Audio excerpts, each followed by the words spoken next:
Hello friends, स्वागत है आप सभी का स्टडी नॉन स्टॉप चैनल पर। दोस्तों, ये जनरल साइंस प्रैक्टिस सेट का 46वां पार्ट है और इससे पहले मैं 45 पार्ट ऑलरेडी अपलोड कर चुका हूँ।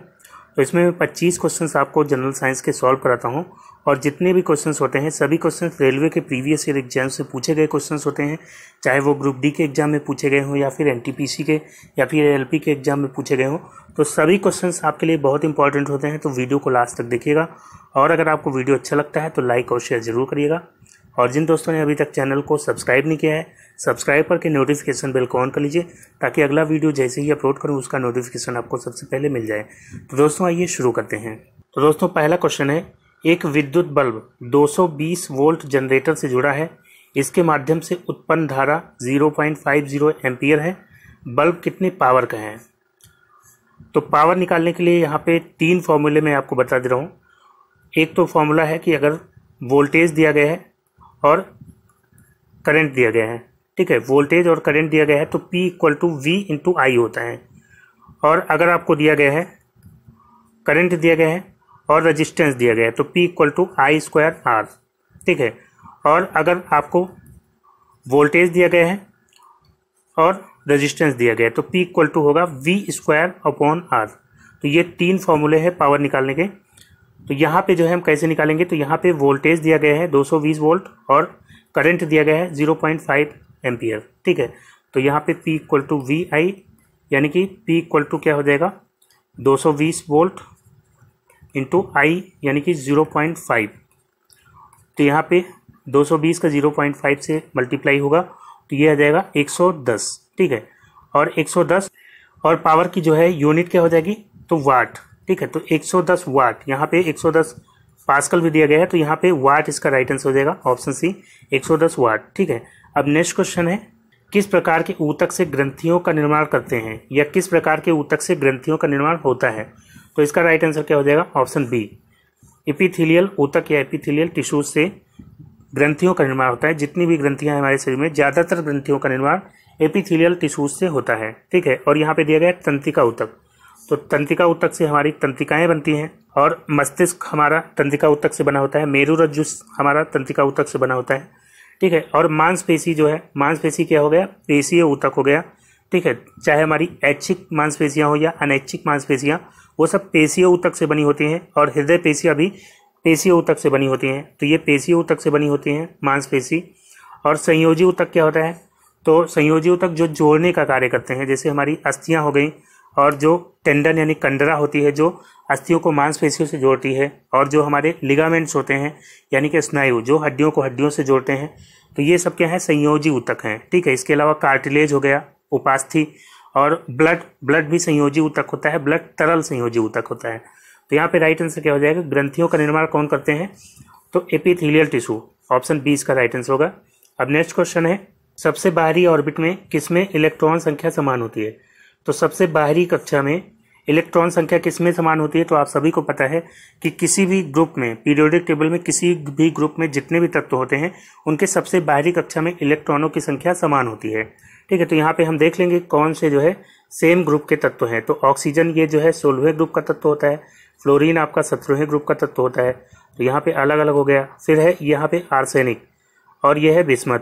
तो आर्सेनिक और बिस्मथ ये जो है एक ही ग्रुप के तत्व होते हैं। कौन से ग्रुप के? 15वें ग्रुप के, ठीक है। 15वें ग्रुप के ये तत्व हैं। 15वें ग्रुप में कौन कौन से तत्व होते हैं, तो नाइट्रोजन, और जो है उसके बाद है फास्फोरस, फिर है आर्सेनिक, फिर है टिन, और फिर है बिस्मथ, ठीक है। तो ये जो है तत्व होते हैं, इनको कहते हैं नाइट्रोजन फैमिली के तत्व। और इसको याद करने की शॉर्ट ट्रिक है आपकी, नई पड़ोसन ऐश्वर्या से भी ब्यूटीफुल, ठीक है। तो इस तरह से आप इसको याद रख सकते हैं, नई पड़ोसन ऐश्वर्या से भी ब्यूटीफुल, ठीक है। तो यहाँ पे आर्सेनिक और बिस्मथ ये सेम ग्रुप के तत्व हैं और 15वें ग्रुप के तत्व हैं, ठीक है। तो यहाँ पे ये इसका राइट आंसर हो जाएगा। और फिर दिए गए हीलियम और हाइड्रोजन, यहाँ पे हाइड्रोजन और हीलियम है।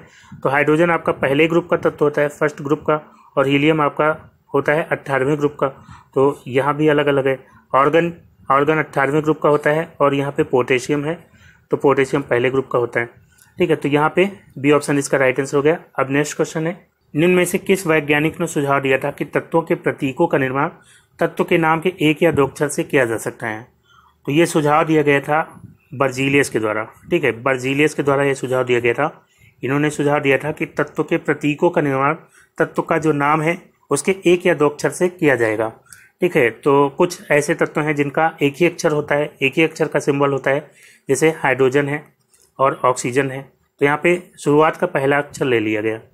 कुछ जो है प्रतीक दो अक्षर के होते हैं, जैसे हीलियम है, कैल्शियम है, तो यहाँ पे शुरुआत के दो अक्षर ले लिए गए। कुछ जो है दो अक्षर के तो होते हैं, लेकिन जो है पहला अक्षर जो होता है सिंबल का वो शुरुआत का पहला लेटर होता है नाम का, और दूसरा जो है बीच से कोई भी अक्षर उठा लिया जाता है। ठीक है, जैसे मैग्नीशियम में हो गया और रेडॉन में इसी तरह से। ठीक है, तो पहला जो है नाम का पहला लेटर ले लिया गया और यहाँ पे दूसरा जो है बीच से ले लिया गया। और कुछ तत्वों के सिंबल जो है लैटिन नाम से लिए गए हैं, जैसे कि आयरन का, तो आयरन का लैटिन नाम होता है फेरम। ठीक है, तो यहाँ पे Fe जो है इसका सिंबल होता है आयरन का। और इसी तरह से लेड है, तो लेड का क्या होता है, प्लम्बम लैटिन नाम होता है, तो Pb इसका जो है सिंबल हो जाता है। ठीक है, तो इस तरह से सुझाव किसने दिया था, बर्जीलियस ने। अब नेक्स्ट क्वेश्चन है, अधातुओं में कौन सी चमकदार होती है। तो धातुओं में आपको पता है कि सभी धातुएं चमकदार होती हैं, लश्चरस होती हैं। ठीक है, तो यहाँ पे अधातुओं में पूछा गया है अधातुओं में कौन सी चमकदार होती है। तो अधातुएं ज़्यादातर नॉन लश्चरस होती हैं, चमकदार नहीं होती हैं। ठीक है, तो इसमें लेकिन आयोडीन जो है चमकदार होती है। और इसके अलावा कार्बन के दो अपर रूप हैं जो कि चमकदार होते हैं। कौन कौन से, तो पहला तो आपका ग्रेफाइट हो जाता है, ग्रेफाइट जो है चमकदार होता है। और इसके अलावा आपको पता है डायमंड। ठीक है, डायमंड जो है कार्बन का अपर रूप होता है, डायमंड यानी कि हीरा, तो ये भी जो है चमकदार होता है। तो आयोडीन और ग्रेफाइट और डायमंड ये जो है नॉन मेटल्स हैं, लेकिन फिर भी जो है ये चमकदार होते हैं। अब नेक्स्ट क्वेश्चन है, डैश ऊर्जा में दो प्रकार की ऊर्जा होती है। तो किस ऊर्जा में दो प्रकार की ऊर्जा होती है। तो इसका राइट आंसर क्या होगा, ऑप्शन ए, यांत्रिक ऊर्जा। यांत्रिक ऊर्जा इक्वल टू होता है गतिज ऊर्जा, गतिज ऊर्जा यानी काइनेटिक एनर्जी, प्लस स्थितिज ऊर्जा यानी कि पोटेंशियल एनर्जी। ठीक है, तो गतिज ऊर्जा और स्थितिज ऊर्जा को कंबाइंड रूप से क्या कहते हैं, यांत्रिक ऊर्जा कहते हैं। तो यांत्रिक ऊर्जा में दो तरह की ऊर्जा होती है, एक हो गई गतिज ऊर्जा और दूसरी स्थितिज ऊर्जा। ठीक है, तो ऑप्शन ए यहाँ पे इसका राइट आंसर हो गया। अब नेक्स्ट क्वेश्चन है, किसी गेंद को यदि ऊपर की ओर 25 मीटर पर सेकंड के प्रारंभिक वेग से फेंका जाएगा तो इसे अपने उच्चतम बिंदु तक पहुंचने में कितना समय लगेगा।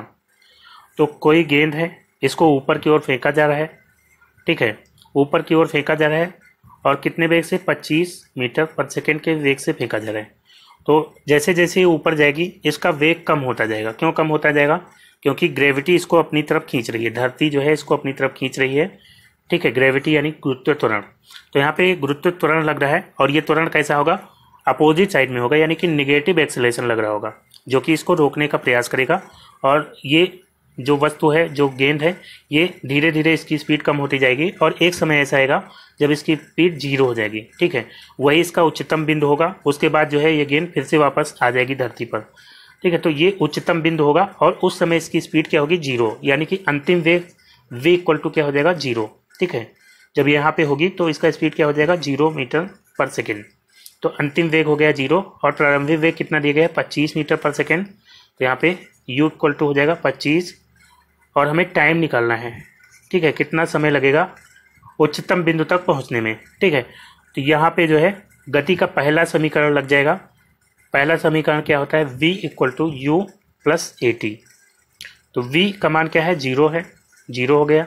u का मान क्या है, 25 है, 25 प्लस a का मान क्या हो जाएगा, a यानी कि एक्सेलरेशन। तो यहाँ पे एक्सेलरेशन क्या लग रहा है, ग्रेविटी लग रही है। ठीक है, गुरुत्व त्वरण लग रहा है। तो यहाँ पे निगेटिव एक्सेलरेशन होगा, तो यहाँ पे ये होगा -10। ठीक है, तो यहाँ पे प्लस और माइनस का मल्टीप्लाई हो जाएगा तो माइनस हो जाएगा। यहाँ पे -10 हो गया। ठीक है, a का मान और t का मान क्या हो जाएगा, t हमें निकालना है। ठीक है, तो यहाँ पे जो है 25 को हम इधर लाएंगे तो ये हो जाएगा 0 - 25 इक्वल टू -10t। ठीक है, 0 से -25 होगा तो ये -25 ही रहेगा। ठीक है, तो -25 इक्वल टू -10t और माइनस माइनस दोनों साइड है, कैंसिल हो जाएगा। 10t equal to 25। तो t इक्वल टू क्या हो जाएगा, 25/10। ठीक है, यानी कि 2.5 सेकेंड इसका आंसर हो जाएगा। तो ऑप्शन बी यहाँ पे राइट आंसर हो गया, 2.5 सेकेंड। अब नेक्स्ट क्वेश्चन है, मनुष्य जात के एक पुरुष को उसके X शुक्राणु उसके या उसकी किससे प्राप्त होते हैं, माता से प्राप्त होते हैं या पिता से। तो पुरुष जाति को, पुरुष में जो है जो सेक्स क्रोमोसोम होते हैं लिंग गुणसूत्र वो होते हैं XY और फीमेल में होते हैं XX। ठीक है, तो ये हो गया पिता और ये हो गई माता। ठीक है, तो इनसे जो संतान होगी तो उसमें जो गुणसूत्र होंगे, अगर गर्ल है लड़की है तो उसमें कौन से होंगे, XX होंगे। ठीक है, और लड़का है तो XY होंगे। तो अगर लड़की है तो एक X जो है पिता से प्राप्त होगा और दूसरा X किससे प्राप्त होगा, माता से प्राप्त होगा। ठीक है, अगर लड़का है तो एक X प्राप्त होगा किससे, माता से, और Y जो है प्राप्त होगा, Y क्रोमोसोम किससे प्राप्त होगा, पिता से। ठीक है, तो यहाँ पे X जो लड़कों में प्राप्त होता है किससे प्राप्त होता है, पुरुष में, तो ये माता से प्राप्त होता है। तो इसका राइट आंसर क्या हो जाएगा, ऑप्शन बी।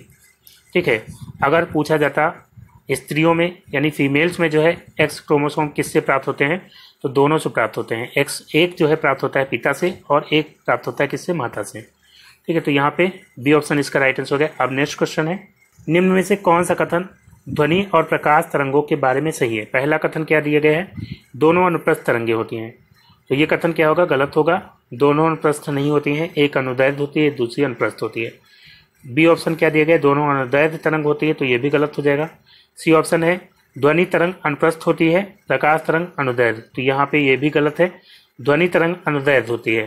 तो डी ऑप्शन इसका राइट आंसर हो जाएगा, ध्वनि तरंग अनुदैर्ध्य तरंग होती है और प्रकाश तरंग अनुप्रस्थ होती है। अनुदैर्ध्य होती है ध्वनि तरंग। अनुदैर्ध्य तरंग में क्या होता है कि तरंग की दिशा के समांतर जो है माध्यम के कण कंपन करते हैं। ये मान लीजिए तरंग की दिशा है, ठीक है, तो माध्यम के कण क्या होंगे, या तो इधर कंपन करेंगे या तो इधर कंपन करेंगे, तो इसी के समांतर रहेंगे, इस तरह से ऐसे कंपन करते रहेंगे। और जो अनुप्रस्थ तरंग होती है उसमें जो है जो तरंग की दिशा है, मान लीजिए तरंग की दिशा है, तो इसके लंबवत कंपन करते हैं इस तरह से। ठीक है, इस तरह से इनका संचरण होता है, इस तरह से कंपन करते हैं। तो ये जो है अनुप्रस्थ तरंग होती है यानी कि ट्रांसवर्स वेव, और अनुदैर्ध्य तरंग क्या होती है, लॉन्गिट्यूडनल वेव। ठीक है, ये समांतर कंपन करती हैं। तो डी ऑप्शन इसका राइट आंसर हो गया। नेक्स्ट क्वेश्चन है, निम्न में से कौन सी भौतिक मात्रा किए गए कार्य की गति को मापती है। तो किए गए कार्य की गति या कार्य की दर, तो कार्य की दर जो है क्या होती है, शक्ति।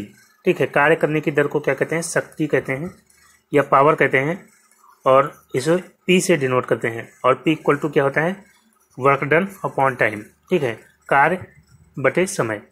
तो यहाँ पे राइट आंसर क्या हो जाएगा, ऑप्शन डी इसका राइट आंसर हो जाएगा, शक्ति। कार्य करने की दर क्या होती है, शक्ति होती है। और इसकी इकाई क्या होती है, तो इसकी यूनिट होती है वाट। अब नेक्स्ट क्वेश्चन है, एस्केरिस का साधारण नाम क्या है। तो एस्केरिस, इसका साधारण नाम होता है राउंड वर्म। ठीक है, राउंड वर्म या गोल कृमि, गोल कृमि या राउंड वर्म कहते हैं इसको। और ये जो है निमेटोडा संघ का प्राणी होता है, निमेटोडा संघ का प्राणी होता है, या निमेटोडा संघ को एस्केलमेंथीज भी कहते हैं। ठीक है, और यहाँ पे पिनवर्म है, ये भी निमेटोडा संघ का प्राणी होता है और इसको जनरली पिनवर्म ही कहते हैं। अर्थवर्म क्या होता है, केचुआ होता है, और ये एनिलिडा संघ का प्राणी होता है। और टेप वर्म ये क्या होता है, इसको फीता कृमि भी कहते हैं, फीता कृमि कहते हैं, और इसको टीनिया भी कहते हैं। ठीक है, और ये जो है प्लेटी हेलमिन्थीज संघ का प्राणी होता है। किस संघ का, प्लेटी हेलमिन्थीज। ठीक है, हेलमिन्थीज। तो यहाँ पे सी ऑप्शन इसका राइट आंसर हो जाएगा, राउंड वर्म। अब नेक्स्ट क्वेश्चन है, किसी वस्तु को ऊर्ध्वाधर ऊपर की ओर फेंका गया, ये भूमि से h ऊंचाई तक पहुंची, इसके ऊपर जाने के दौरान ऊंचाई h के 3/4 पर वस्तु में क्या होगी। तो यहाँ पे दिया गया है, एक वस्तु है, इसको ऊपर की ओर फेंका गया ऊर्ध्वाधर, और ये कहाँ तक पहुंची, h ऊंचाई तक पहुंची, और ऊपर जाने के दौरान 3/4 h के 3/4 पर वस्तु में क्या होगी। तो ये h है, इसके 3/4 पार्ट तक, मान लीजिए यहाँ तक जो है 3/4 पार्ट हो गया। तो यहाँ तक आने जाने के दौरान जब ये जा रही होगी, तो इस जाने के दौरान इस ऊंचाई पर इसकी स्थितिज ऊर्जा ज़्यादा होगी या गतिज ऊर्जा, ये यहाँ पे बता रहे हैं। तो गतिज ऊर्जा का फॉर्मूला आपको मालूम है, काइनेटिक एनर्जी क्या होता है, 1/2 × m × v²। ठीक है, और स्थितिज ऊर्जा का फॉर्मूला क्या होता है, m × g × h। तो जब ये वस्तु ऊपर की ओर फेंकी जाएगी तो उस समय जो है जैसे जैसे ये ऊपर जाएगी इसका वेग कम होता जाएगा, ग्रेविटी, क्योंकि इसको नीचे की ओर ग्रेविटी खींच रही है, तो इस कारण से इसका वेग कम होता जाएगा। यहाँ पे वेग कम होता जाएगा तो इसकी काइनेटिक एनर्जी भी कम होती जाएगी। ठीक है, तो जैसे जैसे ऊपर जा रही है, जाने के दौरान जो है गतिज कम होती जाएगी क्योंकि वेग कम होता जाएगा, और स्थितिज ऊर्जा क्या होगी, ज़्यादा होती जाएगी क्योंकि ऊंचाई जो है एच का मान बढ़ता जाएगा। जैसे जैसे ऊपर जाएगी एच का मान बढ़ता जाएगा और स्थितिज ऊर्जा ज़्यादा होती जाएगी। ठीक है, और वापसी के दौरान जब ये वापस लौट रही होगी, यही वस्तु वापस लौट रही होगी, तो इसकी ऊंचाई धीरे धीरे कम होती जाएगी। उस समय जो है स्थितिज ऊर्जा कम होती रहेगी और गतिज ऊर्जा बढ़ती रहेगी क्योंकि ग्रेविटी के कारण उसकी स्पीड जो है बढ़ती रहेगी। ठीक है, तो यहाँ पे राइट आंसर क्या हो जाएगा, जाने के दौरान गतिज ऊर्जा कम होगी। ठीक है, तो गतिज ऊर्जा कम का ऑप्शन कहाँ पे दी गया है, यहाँ पे सी ऑप्शन इसका राइट आंसर हो जाएगा। स्थितिज ऊर्जा अधिक और गतिज ऊर्जा कम। ठीक है, अब नेक्स्ट क्वेश्चन है, सौर पैनल में निम्नलिखित में से कौन सी धातु प्रयुक्त होती है। तो सौर पैनल में जो है प्रकाश वोल्टेज सेल होते हैं और इसके लिए जो है किसका प्रयोग किया जाता है, कौन सी धातु का, तो ज़्यादातर जो है सिलिकॉन का प्रयोग किया जाता है फोटो वोल्टिक सेल यानी प्रकाश वोल्टेज सेल के रूप में। ठीक है, सिलिकॉन का प्रयोग करते हैं और इसके अलावा कैडमियम का भी प्रयोग किया जाता है, जर्मेनियम का भी प्रयोग किया जाता है, लेकिन ज़्यादातर जो है सिलिकॉन का प्रयोग किया जाता है। तो ऑप्शन बी इसका राइट आंसर हो जाएगा। अभी नेक्स्ट क्वेश्चन है, निम्न में से किसके द्वारा किया गया वर्गीकरण नए तत्वों के खोज को प्रेरित करता है। तो इसका राइट आंसर क्या हो जाएगा, मेंडलीव, ऑप्शन सी।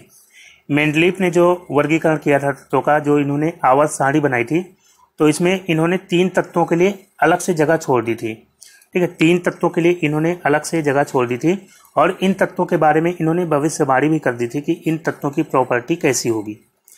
ठीक है, और इन्होंने पहले से नाम दिया था, क्या नाम दिया था, तो एल्युमिनियम के नीचे जो जगह छोड़ी थी उसका नाम दिया था एका एल्युमिनियम। ठीक है, एक जगह इन्होंने कहाँ छोड़ी थी, एल्युमिनियम के नीचे, उसको नाम दिया था एका एल्युमिनियम, और एक जगह इन्होंने छोड़ी थी बोरॉन के नीचे, उसको नाम क्या दिया था, एका बोरॉन, और एक जगह इन्होंने छोड़ी थी सिलिकॉन के नीचे, उसको नाम दिया था एका सिलिकॉन। तो बाद में जब इन तत्वों की खोज हुई थी तो इन तत्वों का नाम क्या हो गया, एका एल्युमिनियम का नाम रखा गया गैलियम। ठीक है, गैलियम, और एका बोरॉन का नाम रखा गया था स्कैंडियम, स्कैंडियम, और एका सिलिकॉन का नाम क्या रखा गया था, जर्मेनियम। ठीक है, जर्मेनियम। तो यहाँ पे राइट आंसर हो गया मेंडलीव। इन्होंने जो है नई खोज को प्रेरित किया था कि और तत्वों की खोज हो सकती है। ठीक है, अब नेक्स्ट क्वेश्चन है, हाइड्रोजन का इलेक्ट्रॉनिक विन्यास निम्न में से किसके समान होता है। तो हाइड्रोजन का इलेक्ट्रॉनिक विन्यास किसके समान होगा, तो हाइड्रोजन जो है पहले ग्रुप का तत्व होता है, फर्स्ट ग्रुप। ठीक है, और आपको ये पता है कि एक ही ग्रुप के जितने भी तत्व होते हैं उनका इलेक्ट्रॉनिक विन्यास समान होता है। कैसे समान होता है, क्योंकि उनकी आखिरी कक्षा में इलेक्ट्रॉनों की संख्या समान होती है। ठीक है, आखिरी कक्षा में इलेक्ट्रॉनों की संख्या समान होती है। तो जितने भी तत्व होंगे फर्स्ट ग्रुप में, उनके आखिरी कक्षा में कितने इलेक्ट्रॉन होंगे, तो आखिरी कक्षा में 1 इलेक्ट्रॉन होंगे। हाइड्रोजन की आखिरी कक्षा में 1 इलेक्ट्रॉन, इसके बाद लिथियम होता है, लिथियम की भी आखिरी कक्षा में 1 इलेक्ट्रॉन होंगे। ठीक है, सोडियम और पोटेशियम, रोबीडियम, सीजियम, फ्रांसियम, ये 7 तत्व होते हैं पहले ग्रुप के। तो इन सभी की आखिरी कक्षा में कितने इलेक्ट्रॉन होते हैं, 1 इलेक्ट्रॉन होते हैं। ठीक है, और पहले ग्रुप को क्या कहते हैं, तो पहले ग्रुप को कहते हैं क्षारीय धातुएं। पहले ग्रुप के जितने भी तत्व हैं उनको क्षारीय धातुएं कहते हैं। ठीक है, या एल्कली मेटल्स कहते हैं। तो यहाँ पे राइट आंसर क्या हो जाएगा, क्षारीय धातुएं, इसका राइट आंसर हो जाएगा क्षारीय धातुएं। ठीक है, अब नेक्स्ट क्वेश्चन है, अंतर्वेशी विभज्योतक पाए जाते हैं। तो यहाँ पे पूछा गया अंतर्वेशी विभज्योतक कहाँ पाए जाते हैं। तो जो पौधों में ऊतक होते हैं, प्लांट टिश्यू, वो 2 तरह के होते हैं। एक होते हैं विभज्योतक ऊतक, विभज्योतक ऊतक, और दूसरे कौन से होते हैं, दूसरे होते हैं स्थायी ऊतक, अस्थायी ऊतक। अस्थायी ऊतक 2 तरह के होते हैं, एक होते हैं सरल अस्थायी ऊतक, सरल अस्थायी ऊतक, और दूसरे होते हैं जटिल अस्थायी, जटिल अस्थायी ऊतक। ठीक है, सरल अस्थायी ऊतक में आपका पैरेन्काइमा आ जाता है, कोलेनकाइमा आ जाता है और स्क्लेरेन्काइमा, और जटिल अस्थायी ऊतक में आपका जाइलम और फ्लोएम होता है। और जो विभज्योतक ऊतक होते हैं ये 3 तरह के होते हैं। एक होते हैं शीर्षस्थ विभज्योतक, शीर्षस्थ विभज्योतक, इनको एपिकल मेरिस्टेम कहते हैं। तो ये शीर्ष में पाए जाते हैं, पौधे के शीर्ष में। ये कोई पौधा है, ठीक है, ये पौधा है, इधर जो है नीचे जड़ हो जाएगी, तो जड़ के जो है एकदम निचले बिंदु पर, और ऊपर जो है इसके टॉप में। तो ये जो है इनको रूट और शूट कहते हैं। रूट यहाँ नीचे हो जाएगा, रूट, और ऊपर जो टॉप पॉइंट है वो हो जाएगा सूट। तो रूट और सूट में पाए जाते हैं, यानी शीर्ष में पाए जाते हैं, तो इसीलिए इनको शीर्षस्थ विभज्योतक ऊतक कहते हैं। दूसरा होता है पार्श्वस्थ विभज्योतक, या इसको लेटरल मेरिस्टेम कहते हैं। ये तने की मोटाई में पाए जाते हैं, ठीक है, तने की मोटाई में पाए जाते हैं, तो इसको कहते हैं पार्श्वस्थ विभज्योतक। और तीसरा होता है अंतर्वेशी, ठीक है, अंतर्वेशी विभज्योतक हो जाएंगे। तो ये कहाँ पाए जाते हैं, इसको कहते हैं इंटरकैलरी मेरिस्टेम, और ये पाए जाते हैं जो पत्तियां निकली होती हैं या जो शाखाएं होती हैं उनके नीचे पाई जाती हैं, ठीक है। इसको इंटरनोड कहेंगे या अंतर्वेशी कहेंगे। या जो तना है, कुछ तने होते हैं जो पार्ट में बटे होते हैं, जैसे बांस हो गया, गन्ना हो गया, वो उसमें एक जोड़ होता है, इसको कहते हैं इंटरनोड या अंतर्वेशी कहते हैं, ठीक है। तो उसमें पाए जाते हैं, या फिर पत्तियों के निचले हिस्से में पाए जाते हैं, पत्तियों के तल में, ठीक है। तो ऑप्शन सी यहाँ पे इसका राइट आंसर होगा। यहाँ पे पत्तियों के तल में या आधार में दिया गया है, तो ये इसका राइट आंसर हो गया। अब नेक्स्ट क्वेश्चन है, एक विलयन में 320 ग्राम जल में 31 ग्राम नमक है। द्रव्यमान प्रतिशत संबंध के अनुसार द्रव्यमान के संदर्भ में विलयन की सांद्रता ज्ञात कीजिए।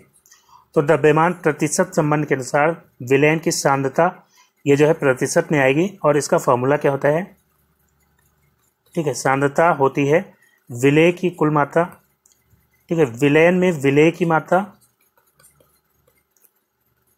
विलेय क्या होगा, जिसको मिलाया जा रहा है, तो नमक यहाँ पे विलेय होगा, जो कम मात्रा में होगा वो विलेय होगा, और जिसमें मिलाया जाता है तो जल में मिलाया जाएगा, ये हो जाएगा विलायक, ठीक है। तो विलायक जो है जल हो गया। तो विलेय की मात्रा अपॉन विलयन की कुल मात्रा, विलयन की कुल मात्रा, और इसको 100 से मल्टीप्लाई कर देंगे तो परसेंटेज में सांद्रता आ जाएगी, ठीक है। तो यहाँ पे विलेय की मात्रा कितनी है, 31 ग्राम है, और विलयन की कुल मात्रा कितनी होगी, तो ये जो है विलायक दिया गया है 320 ग्राम, और विलेय कितना है 31 ग्राम, दोनों को मिलाएंगे तो बनेगा विलयन, और इसकी कुल मात्रा कितनी होगी, तो 320 प्लस 31 दोनों को ऐड कर लेंगे तो ये हो जाएगा 351, ठीक है। और इसको 100 से मल्टीप्लाई करेंगे तो यहाँ पे 3100 हो जाएगा, 3100 अपॉन 351, इसको आप सॉल्व करिएगा तो ये जो है 8.83 आ जाएगा, 8.83%, ठीक है। ये इसका राइट आंसर हो जाएगा ऑप्शन ए यहाँ पे। अब नेक्स्ट क्वेश्चन है, निम्न में से सबसे अधिक आघात वर्धनीय धातु कौन सी है। तो आघात वर्धनीयता ये जो है धातुओं में गुण होता है, ये गुण होता है जिसके कारण धातुओं के हम शीट्स बना सकते हैं, पतली चादर इनको बना सकते हैं, इनको पीट करके, ठीक है। तो कोई भी धातु है उसको अगर आप पीटेंगे हथौड़े से तो वो फैलेगी, और इस तरह से हम उसकी शीट बना सकते हैं। और सबसे ज़्यादा आघात वर्धनीय कौन होता है, तो गोल्ड होता है, ठीक है। तो इसकी जो है सबसे पतली चादर हम बना सकते हैं गोल्ड की, और ये जो है सबसे ज़्यादा डक्टाइल भी होता है, यानी तन्यता का गुण भी इसमें सबसे ज़्यादा होता है। तन्यता का होती है तो किसी धातु का वो गुण जिसके द्वारा जो है किसी धातु के लंबे लंबे तार खींचे जा सकते हैं। तो गोल्ड जो है ये सबसे ज़्यादा डक्टाइल यानी कि सबसे ज़्यादा तन्य होता है।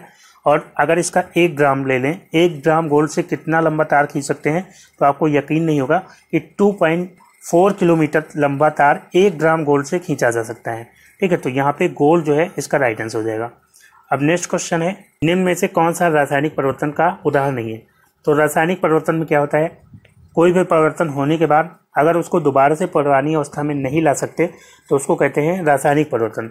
अगर पुरानी अवस्था में ला सकते हैं तो उसको कहते हैं भौतिक परिवर्तन, ठीक है। तो यहाँ पे शरीर में भोजन का पाचन अगर हो गया तो उसको दोबारा से पुरानी अवस्था में नहीं ला सकते, क्योंकि पाचन के बाद वो कार्बोहाइड्रेट में बदल जाएगा, प्रोटीन में बदल जाएगा, ग्लूकोज में बदल जाएगा, तो दोबारा से वो भोजन में परिवर्तित नहीं हो सकता। तो ये रासायनिक परिवर्तन हो गया। दूध का दही बनना भी रासायनिक परिवर्तन होगा, क्योंकि दही जो है दोबारा से दूध नहीं बन सकता। फिर दिया गया शुष्क बर्फ का कार्बन डाइऑक्साइड गैस, यहाँ पे लिख लीजिएगा, कार्बन डाइऑक्साइड गैस में परिवर्तन। तो शुष्क बर्फ जो है क्या होती है, ड्राई आइस, ये जो है कार्बन डाइऑक्साइड ही होती है लेकिन सॉलिड फॉर्म में होती है। ड्राई आइस जो है सॉलिड फॉर्म में क्या होती है, CO2 होती है, ठीक है। तो सॉलिड से ये गैस अवस्था में बदलती है, तो बिना द्रव अवस्था में आए ये गैस अवस्था में आ जाती है। इसको क्या कहते हैं, ऊर्ध्वपातन कहते हैं, यानी सब्लिमेशन कहते हैं, ठीक है। तो जब ये गैस अवस्था में आ जाएगी तो फिर से इसको दोबारा से ठोस अवस्था में लाया जा सकता है, ठीक है। तो ये जो है भौतिक परिवर्तन होगा। कार्बन डाइऑक्साइड को दोबारा से कंप्रेस किया जा सकता है और फिर से सॉलिड फॉर्म में लाया जा सकता है, तो ये भौतिक परिवर्तन हो जाएगा। और लोहे का जंग लगना, तो जंग जो लग जाती है तो लोहे की ऑक्साइड बन जाती है, तो उसको दोबारा से लोहे में परिवर्तित नहीं किया जा सकता, तो ये भी जो है रासायनिक परिवर्तन होगा। ठीक है, अब नेक्स्ट क्वेश्चन है, निम्न में से किस सिद्धांत के अनुसार कोई रॉकेट अंतरिक्ष में कार्य करता है? तो रॉकेट अंतरिक्ष में कार्य करता है संवेग संरक्षण के सिद्धांत पर। संवेग संरक्षण का सिद्धांत यानी कि law of conservation of momentum. ठीक है, संवेग या मोमेंटम इक्वल टू होता है m/v। ठीक है, द्रव्यमान गुणे वेग।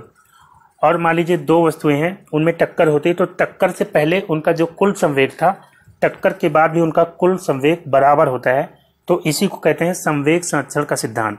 ठीक है, टक्कर से पहले और टक्कर के बाद दोनों वस्तुओं का जो कुल संवेग है वो संरक्षित रहता है, बराबर रहता है, तो इसको संवेग संरक्षण का सिद्धांत कहते हैं। ठीक है, तो इसी सिद्धांत पर रॉकेट काम करता है। अब अगला क्वेश्चन है, एक इलेक्ट्रिक हीटर में किसी सोर्स से 4 एम्पीयर की विद्युत धारा प्रवाहित की जाती है, तो उसका विभवांतर 60 वोल्ट होता है। यदि विभवांतर बढ़कर 165 वोल्ट हो जाता है तो विद्युत धारा कितनी होगी? तो यहाँ पे दिया गया है 4 एम्पीयर की धारा प्रवाहित की जाती है पहले, तो I1 जो है हम ले लेंगे, पहले करंट कितनी दी जा रही है 4 एम्पीयर की, और तब जो है वोल्टेज कितना होता है V1 कितना होता है 60 वोल्ट।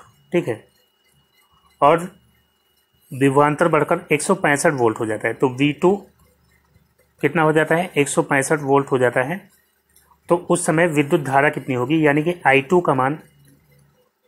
ठीक है, विद्युत धारा यानी करंट का मान हमें बताना है, तो यहाँ पे I2 का मान हमें बताना है। तो यहाँ पे ओम का नियम आपको मालूम है, V इक्वल टू क्या होता है I/R होता है।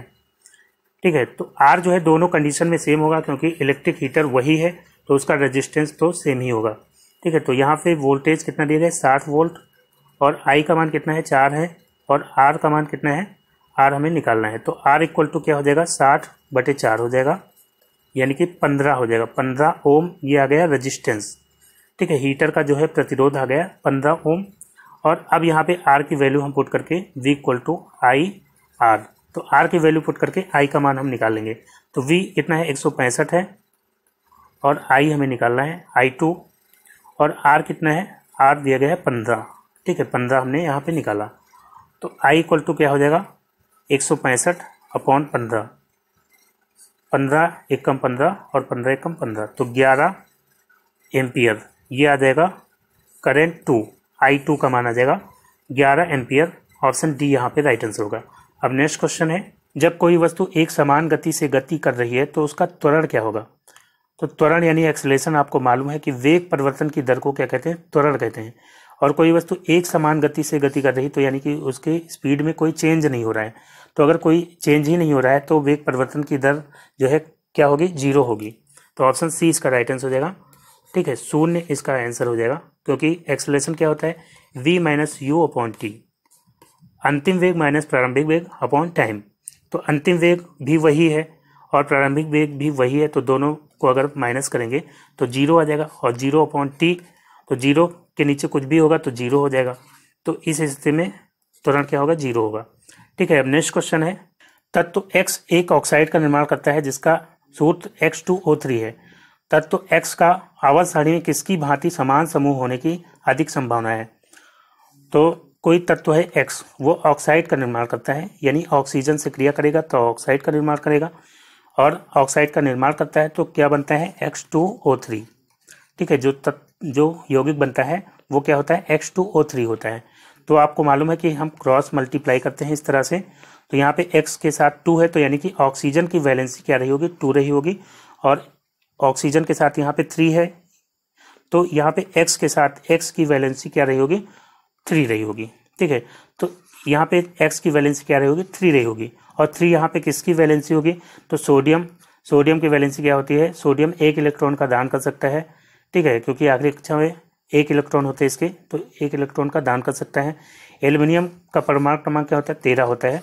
इलेक्ट्रॉनिक विन्यास क्या हो जाएगा 2 8 10 3 13, तो ये 3 इलेक्ट्रॉन का दान कर सकता है, तो यानी इसकी संयोजकता क्या होगी 3 होगी।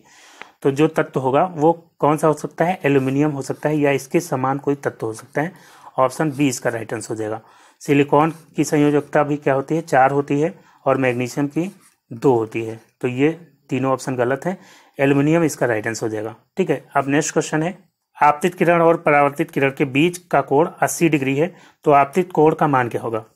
तो आपतित कोण क्या होता है, तो मान लीजिए ये समतल दर्पण है, ठीक है, कोई किरण आती है प्रकाश की, दर्पण से टकराती है और जहाँ से टकराती है वहीं से एक अभिलंब खींच देते हैं, ठीक है। और इसको जो किरण टकराती है उसको कहते हैं आपतित किरण, आपतित किरण कहते हैं, और इसको आई से डिनोट करते हैं, ठीक है। और जो टकरा करके वापस जाती है उसको क्या कहते हैं, परावर्तित किरण, परावर्तित किरण कहते हैं, और इसको डिनोट करते हैं आर से, ठीक है। और ये जो है लंब खींचते हैं, जहाँ से टकराती है जिस बिंदु पर वहाँ से एक लंब खींच देते हैं, तो इसको क्या कहते हैं, अभिलंब कहते हैं। अभिलंब और आपतित किरण के बीच जो कोण बनता है उसको क्या कहते हैं, आपतन कोण कहते हैं, आपतन कोण। ये आपतन कोण हो जाएगा। और ये वाला कौन सा हो जाएगा, ये परावर्तन कोण हो जाएगा। जो परावर्तित किरण और अभिलंब के बीच बनता है उसको परावर्तन कोण कहते हैं। दोनों के बीच में जो कोण कितना दिया गया है, आपतित किरण और परावर्तित किरण के बीच 80 डिग्री का, ये टोटल जो है 80 डिग्री है। और हमेशा आपतन कोण और परावर्तन कोण बराबर होता है, ठीक है। यानी एंगल आई इक्वल टू क्या होता है, एंगल आर, दोनों जो है बराबर होता है। तो अगर ये टोटल 80 है तो दोनों बराबर है, तो एक 40 होगा, दूसरा भी 40 होगा, तो आपतन कोण का मान क्या हो जाएगा, 40 डिग्री हो जाएगा। तो ऑप्शन सी यहाँ पे राइट आंसर हो जाएगा, 40 डिग्री, ठीक है। तो दोस्तों आज का वीडियो यहीं पे समाप्त करता हूँ। वीडियो आपको कैसा लगा कमेंट करके जरूर बताइएगा। अगर आपको वीडियो अच्छा लगा हो तो लाइक और शेयर कर दीजिएगा, और जिन दोस्तों ने अभी तक चैनल को सब्सक्राइब नहीं किया है, सब्सक्राइब करके नोटिफिकेशन बिल को ऑन कर लीजिए, ताकि अगला वीडियो अपलोड करते ही उसका नोटिफिकेशन आपको मिल जाए। तो दोस्तों मिलते हैं नेक्स्ट वीडियो में, तब तक के लिए goodbye and take care.